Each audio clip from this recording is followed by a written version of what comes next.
Chapitre 11. Ce que j'entendis dans le tonneau de pommes. Non, pas moi, disait Silver. C'est Flint qui était capitaine. Moi, j'étais que quartier-maître, rapport à ma jambe de bois. La même bordée qui m'a enlevé ma jambe a fait perdre ses hublots au vieux Pew. C'est un maître chirurgien, celui-là, qui m'a amputé. Sorti du collège et tout, du latin plein la bouche et je sais plus quoi encore. N'empêche qu'on l'a pendu comme un chien et qu'il a séché au soleil comme les autres à Corso Castle. Ça, c'était les hommes à Roberts. Et ça leur est arrivé parce qu'ils avaient changé les noms de leurs bateaux. Le Royal Fortune et les autres. Pour moi, quand un bateau a été baptisé, faut lui garder son nom, voilà ce que je dis. Ça a été pareil pour le Cassandre qui nous avait tous ramenés sains et saufs de Malabar après qu'Inglud a eu mis le grappin sur le vice-roi des Indes. Ça a été pareil pour le Valrus, le vieux bateau de Flint, que j'ai vu tout ruisselant de sang et prêt à couler sous le poids de l'or. Ah s'écria une autre voix, celle du plus jeune marin du bord, manifestement plein d'admiration. C'était la fine fleur de la bande, ce Flint. Davis aussi était un fier luron, d'après tout ce qu'on en raconte, répliqua Silver. Mais j'ai jamais navigué avec lui. D'abord England, ensuite Flint. Voilà toute mon histoire. Et maintenant, je suis comme qui dirait à mon compte. Avec England, j'ai mis 900 livres de côté et 2000 avec Flint. C'est pas mal hein, pour un simple matelot. Et tout ça bien à l'abri dans une banque. Ce qu'il y a de difficile, c'est pas de gagner de l'argent, mais c'est de le mettre de côté, je vous en fiche mon billet. Où sont les hommes d'England au jour d'aujourd'hui? Je sais pas. Et ceux de Flint, ma foi, il y en a pas mal ici à bord, et bien heureux d'avoir de quoi manger, car plusieurs étaient obligés de mendier avant ça. Le vieux Pew qui avait perdu la vue et qui aurait dû donner le bon exemple, il a dépensé 1200 livres en une seule année, comme un grand seigneur. Et où il est maintenant? Eh ben, il est mort, définitivement retiré de la circulation. Mais pendant ces 2 dernières années, mille sabords, il a crevé de faim. Il a mendié, il a volé, il a assassiné, et ça l'a pas empêché de crever de faim, mille tonnerres. Donc tout compte fait, ça vaut pas le coup, dit le jeune marin. Ça vaut pas le coup pour des idiots, je t'en fiche mon billet, ça ou autre chose, s'écria Silver. Mais pour ce qui est de toi, tu as beau être jeune, tu es malin comme un sage. J'ai compris ça dès que je t'ai vu, et je vais te causer d'homme à homme. Vous pouvez imaginer les sentiments que j'éprouvais en entendant cet abominable coquin adresser à un autre les mêmes paroles flatteuses dont il s'était servi à mon égard. Si je l'avais pu, je crois que je l'aurais tué à travers le tonneau. Cependant, il continua son discours sans se douter le moins du monde qu'on l'écoutait. Je vais te dire le vrai du vrai au sujet des gentilshommes de fortune. Ils ont la vie dure et ils risquent la corde, mais ils mangent et boivent comme des coqs de combat. Et quand un voyage est fini, c'est des centaines de livres qu'ils empochent et non pas des centaines de liards. Presque tous dépensent leur magot à boire du rhum et à tirer de bonnes bordées. Après ça, ils reprennent la mer sans rien que leur chemise sur le dos. Moi, c'est pas comme ça que je gouverne. Je mets tout de côté, un peu ici, un peu là, et jamais trop au même endroit pour pas éveiller les soupçons. J'ai 50 ans, hein, l'oublie pas. Au retour de ce voyage, je m'établis rentier pour de bon. Tu vas me dire ici qu'il est bien temps. Sans doute, mon gars, mais jusqu'à présent, j'ai vécu à mon aise. Jamais je me suis rien refusé. J'ai dormi dans la plume et mangé de bons morceaux, sauf quand j'étais en mer. Et comment que j'ai commencé? Bah, simple matelot, comme toi. Bon, dit l'autre, mais ton magot, il est fichu maintenant. Tu oseras plus te montrer à Bristol après le coup qu'on doit faire. Et où tu crois qu'il est, mon magot? Demanda Silver d'un ton mon cœur. Bah, ma foi, à Bristol, dans les banques et ailleurs.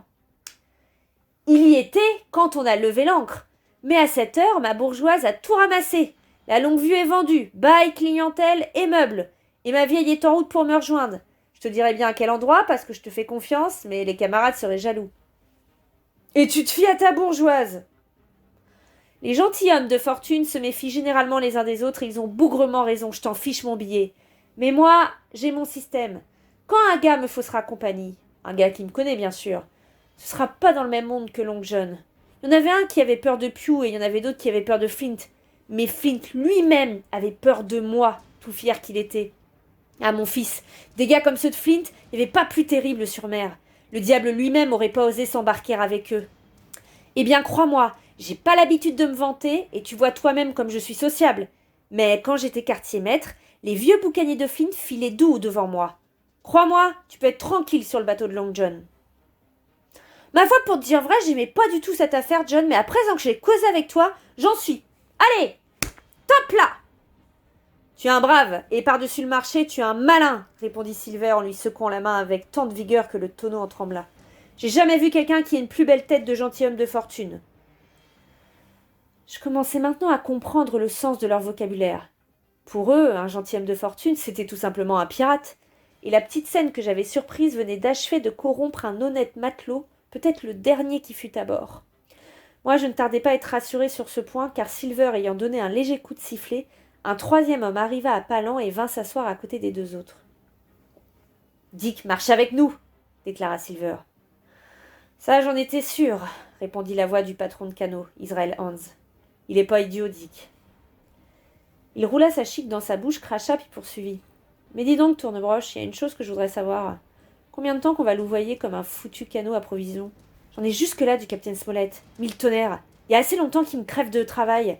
Je veux entrer dans cette cabine, moi. Je veux tâter de leurs conserves, de leur vin et de tout le reste. » Israël, tu as jamais eu beaucoup de jugeote, mais je pense que tu es capable d'entendre. En tout cas, tes oreilles sont assez grandes pour ça. Et voilà ce que j'ai à te dire.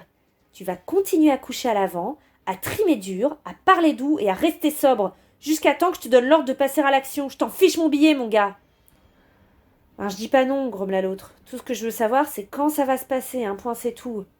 Quand ? Mille tonnerres ! Si tu tiens à le savoir, je vais te le dire tout de suite. Le plus tard possible, mon gars. Réfléchis-y un peu. Il y a un marin de première, le capitaine Smollett, qui gouverne pour nous ce foutu bateau. Il y a ce châtelain et ce docteur qui ont une carte et tout le fourbi. Je sais pas où elle est, pas vrai ? Et toi non plus que tu me dis. Alors, mille tonnerres, je veux que ce châtelain et ce docteur trouvent le magot et nous aident à le transporter à bord. Après ça, on verra. Si j'étais sûre de vous tous, bande de lourdeaux, j'attendrais que le capitaine Smollett nous ait ramenés à moitié chemin avant de frapper. Ben quoi ? On est tous des bons marins ici, à ce qui me semble, déclara le jeune Dick. Tu veux dire qu'on est tous de simples matelots, répliqua Silver d'un ton sec. Nous pouvons gouverner, mais qui c'est qui établira la route à suivre ? Si je pouvais faire à mon idée, je laisserais le capitaine Smollett nous ramener au moins jusqu'aux Alizés. Alors on n'aurait pas de foutue erreur de calcul et on serait pas obligé de se contenter d'une cuillerée d'eau par jour. Mais je vous connais trop bien. Je leur réglerai leur compte sur l'île dès que le magot sera à bord et c'est fichtrement dommage. Mais vous êtes jamais content que quand vous êtes saoul. Ah, par tous les diables, ça me fait mal au cœur de naviguer avec des bougres de votre espèce. Mollis un peu, Long John, s'écria Israël. Qui c'est qui te contrarie ? Et dis-moi, combien tu crois que j'en ai vu de grands bateaux pris à l'abordage ? Et combien de gars délurés en train de sécher au soleil au bout d'une corde sur le quai des exécutions ? Et tout ça à cause de cette foutue presse, tous trop pressés qu'ils étaient, tu m'entends ? Moi qui te cause, j'ai vu pas mal de choses en mer. Si seulement vous vouliez prendre un cap et vous rapprocher d'un quart du lit de vent, vous rouleriez carrosse, je vous en fiche mon billet.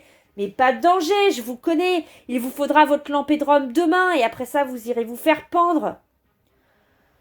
On sait que tu causes comme un pasteur, John, répliqua Israël, mais il y en a eu d'autres qui étaient capables de serrer une voile et de gouverner aussi bien que toi. Ils aimaient rigoler un peu, pour sûr, ils prenaient pas des grands airs, ceux-là. Ils s'en payaient une bonne tranche, comme de guélurons qu'ils étaient. Et après, veux-tu me dire où ils sont aujourd'hui ? Pew était un de ces gars-là, et quand il est mort, il mendiait son pain. Flint aussi faisait partie de la bande, et lui, c'est le rhum qui l'a tué à Savannah. Sûr et certain que c'était une fameuse équipe. Seulement où elle est passée aujourd'hui ? Mais dites donc, demanda Dick, quand on les aura pris par le travers, qu'est-ce qu'on va en faire ? Ah, voilà un garçon qui me plaît, s'écria le cuisinier d'un ton admiratif. Ça, c'est du sérieux. Et alors, qu'est-ce que tu en penses ? Est-ce qu'on va les abandonner à terre ? Ça aurait été la manière d'England. Ou bien est-ce qu'on va les couper en morceaux comme des cochons ? Ça aurait été la manière de Flint ou de Billy Bones. Billy, c'était bien son genre, déclara Israël. Morte la bête, mort le venin, qu'il disait. Au bout du compte, il est mort lui aussi à présent. Il doit savoir ce qui en est maintenant. Si jamais il y a un rude marin qui est arrivé au port, c'est bien Billy. Là, tu as raison, c'était un sacré marin, expéditif et efficace. Mais écoutez-moi bien, vous autres. Je suis très doux de mon naturel, et comme vous dites, j'ai de bonnes manières. Seulement, cette fois-ci, c'est sérieux. Le devoir, c'est le devoir, camarades. Je vote la mort. Quand je serai membre du Parlement et quand je roulerai carrosse, je veux pas qu'un de ces messieurs de la cabine revienne brusquement au pays sans qu'on s'y attende comme le diable pendant la messe. Faut pas se presser, voilà ce que je dis. Mais le moment venu, alors, on lâche tout. John, t'es un homme, s'exclama le patron de canot. Tu diras ça, Israël, quand tu m'auras vu au travail. Y a qu'une chose que je me réserve, je veux régler son compte à Trelawney. Celui-là, je lui tordrai le cou et je lui arracherai sa sale tête de veau de mes propres mains.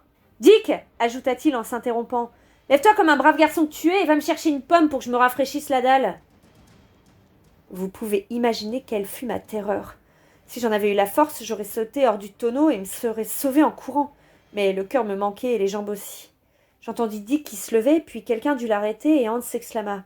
« Bah, laisse donc ça, John. Tu vas pas te mettre à sucer cette haute cale. Vaut mieux prendre une lampée de rhum. » Dick, déclara Silver, je te fais confiance. Je t'avertis qu'il y a une jojo baril. Voilà la clé. Remplis un gobelet et apporte-le ici. Mais un gobelet, pas plus, hein. Malgré ma terreur, je ne pus m'empêcher de songer que c'était sans doute par ce moyen que M. Harrow se procurait l'alcool qui avait causé sa perte. L'absence de Dick fut de courte durée, mais le patron de canot en profita pour parler à l'oreille du cuisinier. Je ne pus saisir que quelques mots, et pourtant j'appris d'importantes nouvelles, car outre plusieurs bribes ayant trait au même sujet, j'entendis cette phrase entière. « Il n'y en aura pas un autre qui marchera avec nous. » D'où je conclus qu'il restait encore des hommes fidèles à bord. Lorsque Dick fut revenu, ils prirent le gobelet à tour de rôle et burent. « À notre réussite, dit l'un. »« Ouais, la santé du vieux Flint !» déclara l'autre. Quant à Silver, il récita sur un ton de mélopée. « À notre santé et tenons-le plus près.